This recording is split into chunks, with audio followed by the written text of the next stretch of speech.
আঙ্গর দাদা তো ফুটবল খেলতো, প্রতি ম্যাচে 35টা 40টা গোল হইতো, কিন্তু আঙ্গর দাদির লগে পাইতো না। আমার দাদা খেলতো ক্রিকেট বল, লুয়ার ব্যাট দিয়ে বলে বাড়ি মারতো, লুয়ার ব্যাট বইটা দিত গা। এ বন্ধু, বাংলাদেশ তো আজকাল ঠকছে, হারাম দাদার একটা ম্যাচ জিতা পাই না। বাপদাসি এগুলার কান্দা রাহাম, 2 দিন পরে তো এগুলা গুহালে ভাত খাইবো। এই যে খামারটা দিতাছি না, ও একটা কামড়া রাখ পাবি না। এটা তুই কি শুনাইলি রে? হ্যাঁ, খেল খেলছে আঙ্গর দাদারা, এইরকম বড় ক্রিকেট বল আছে, 3 জনে মিললে মারছে, দাদা এল্লাই বাড়ি মারছে, সীমামা পার হইয়া আর 2 গ্রাম পার হয়ে গেছে গা। আর ওখানে রে খেল খেলে এ শেষ করে আসছে রে। তোর দাদা ক্রিকেট খেলতো, আঙ্গর দাদা তো ফুটবল খেলতো, প্রতি ম্যাচে 35টা 40টা গোল হইতো, কিন্তু আঙ্গর দাদির লগে পাইতো না। না মানে আঙ্গর দাদির লগে খেলা পাইছে না, আঙ্গর দাদি একটা খেলোয়াড় আছিল, এ দুমুলে 20-30 জনের লগে খেলতো। কি শুনাইলি রে? হ্যাঁ, না না, আমি এই হারামজাদাগুর কথা কই, এরা কোন ধরনের ক্রিকেট খেলে? এটা খেল খেলে বাড়ি মারে তো সীমামায় পার হওয়া হয় না।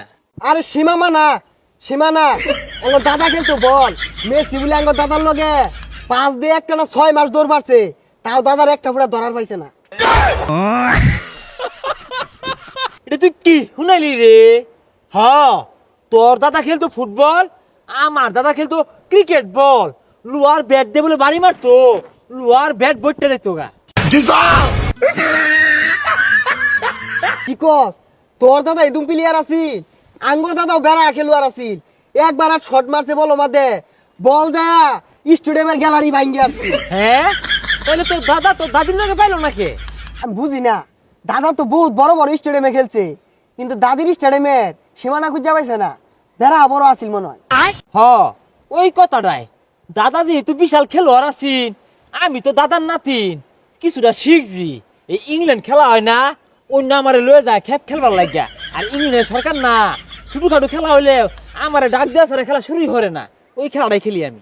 হ, আঙ্গর দাদাও আমার যাইতে সময় শিখাইতে হয়ে গেছে, কইলো নাতিন দেখ, আমি তো বেড়া খেলোয়াড় আছিলাম, তোর তো ওল লাগবো। পরে আমি মোটামুটি এখন বালাই খেলি, ওই যে এমবাপ্পির বদলে ওদিকে ফাইনাল খেলাটা আমার তুলবার চাইছিল। হ্যাঁ, আমার তো না, ও বিরাট কোহলি আছে না, আর আপ পাকিস্তানের যে রাশেদ খান আছে, এরা বুদ্ধি পরামর্শ নেই, আমি আবার শিখাই দিই কিভাবে মারলে বাউন্ডারি হইব, কিভাবে মারলে 6 ছক্কা হইব, ওগুলো পরামর্শ দিই। শেষ করে আছে রে। আর মনে করি যে এই সামনের মাসে বিসিবি আমারে ডাকছে, বুদ্ধি পরামর্শ চাইতাছে, কি মিলে ক্রিকেট খেলাটা উন্নত করুন, যা ফুটবল খেলা পরামর্শ দিবার পাইম, অতটা দুর্বল না, এই খেলে পরামর্শ দিয়ার লাগা চিন্তা হচ্ছে সামনের মাসে যাইবাম। বেতন আবার কইছি যে কোটি টাকার নিচে হইতো না, কারণ আমার দাদা তো বিশাল খেলতো। কি রে, তুই জীবনে ব্যাটা তো নিছিলি, আর যে বড় বড় গপ পড়তাছস, মাথা তো নষ্ট হয়ে গেল। আরে আমি না, আঙ্গর দাদা বিশাল খেলতো না রে। আমি তো জানতাম তোর দাদা চেরাতে বসিতে মাছ মারতো। ও, তোর দাদা মাছ মারতো?